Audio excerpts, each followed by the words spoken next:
kina mama, kina baba, vijana wenzangu, mimi ni mtoto wa maskini, mkulima wa Kondoa. Naombeni kura zenu 29 Oktoba tukatiki ili tuweze kufanya mabadiliko katika wilaya yetu ya Kondoa. Lakini pia kama mwezi kutachagua, hatuwezi kusuluhisha swala la mbaazi kama mheshimiwa wangu alivyosema. Inabidi mtiki ili tuweze kusimamia. Tunahitaji maendeleo Kondoa.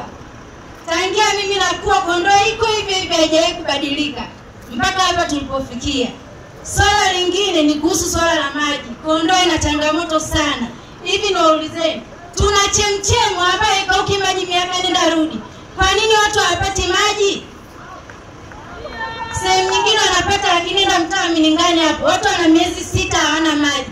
Na Kondoa ina chemchemu. Ni kwa sababu gani? Ina kwamba wamechoka kufanya kazi au ni nini? Naombeni tuchague NLD ili tulete maendeleo Kondoa. Tuna uchungu. Naombeni sana. Asanteni.